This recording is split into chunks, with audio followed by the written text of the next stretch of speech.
এই ধানের শীষের সমর্থনে বাঁশখালী পৌরসভা চত্বর আজকে এই মাঠ সহ সারা পৌরসভা আজকে লোকের লোকারণ্য হয়ে গেছে, ঠিক কিনা? সম্মানিত বন্ধুগণ, আমি আমার বক্তব্যের শুরুতে আমার অস্তিত্ব, আমি ৭১কে স্মরণ করছি, আমি স্মরণ করছি ২৪-এর গণ আন্দোলনকে, আমি স্মরণ করছি ২৪-এর গণ আন্দোলনে যে ব্যক্তি সর্বপ্রথম চট্টগ্রামে নিহত হয়েছিলেন, আপনারা ছিলেন আমাদের ছোট ভাই ওয়াসিম আকরামকে। বাংলাদেশ জাতীয়তাবাদী ছাত্র দলের একমাত্র নেতা ওয়াসিম আকরাম সর্বপ্রথম জুলাই যুদ্ধে শহীদ হয়েছিলেন, ঠিক কিনা? তাই আমরা এই দাবিদার, বাংলাদেশ জাতীয়তাবাদী দল দাবিদার বাংলাদেশের মানুষের কাছে ভোট চাইবার, ঠিক কিনা? সংগ্রামী সাথী বন্ধুগণ, আজকে একটা কঠিন পরীক্ষায় আমরা অবতীর্ণ হয়েছে। আগামী 12 তারিখ সেই কঠিন পরীক্ষা আমরা দিতে যাব ইনশাআল্লাহ।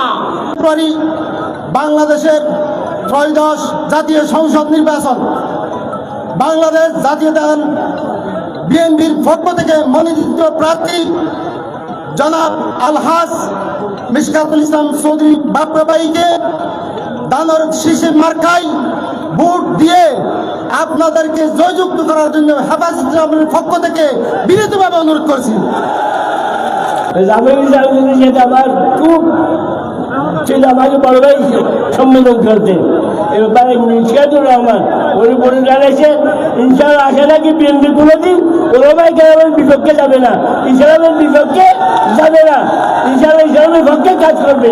তাই সবাইকে সবার অনুরোধ, আপনারা 12 তারিখ এই বিএনপি মার্কায় আমরা একটা ভোট দিয়ে আমার বাপ্পা ভাইকে জয়যুক্ত করবেন ইনশাআল্লাহ। বিএনপি 17 বছর যুদ্ধ করেছে, আন্দোলন করেছে, সংগ্রাম করেছে, জেল কেটেছে, গুমের শিকার হয়েছে গণতন্ত্রকে রক্ষার জন্য। আজকে গণতন্ত্র রক্ষা করতে এসে আমাদেরকে কিছু সাজি বুঝি বিভিন্ন রকমের হুমকি দেওয়া শুরু করেছে। আমরা তাদের উদ্দেশ্যে বলবো, কালকে এখানে একটি জনসভা হয়েছে, সেই জনসভায় 56 বছরের ইতিহাসকে পরিবর্তন করা শুরু করেছে। 56 বছর পরে আমি প্রশাসনকে বলবো, আমরা আপনাদের উপর আস্থা রাখি, আমরা নির্বাচন করতে চাই শান্তিপূর্ণভাবে, সুশৃঙ্খলভাবে। যদি এখানে কোনো রকমের বিশৃঙ্খলার চেষ্টা করা হয়, বিএনপি বরদাস্ত করবে না, বিএনপি সমস্ত শক্তি দিয়ে প্রতিহত করে ইনশাআল্লাহ।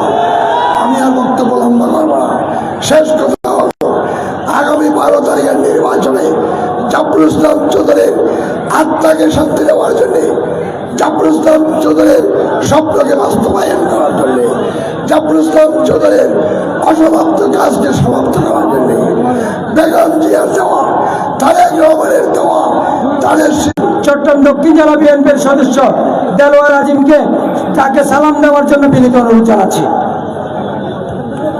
প্রিয় বাঁশখালীবাসী, আসসালামু আলাইকুম। সারা বাঁশখালীতে ধানের শীষের সমর্থনে ইনশাআল্লাহ আগামী 12 তারিখ যে ভোট হবে, ধানের শীষের সমর্থনে বাঁশখালীর রাস্তায় শুধু ধানের শীষের মিছিলের নগরীতে পরিণত হয়েছে।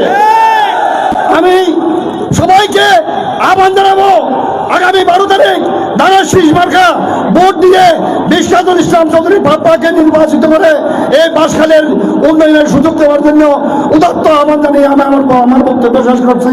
আসসালামু আলাইকুম রহমতুল্লাহ বারাকাতুহু।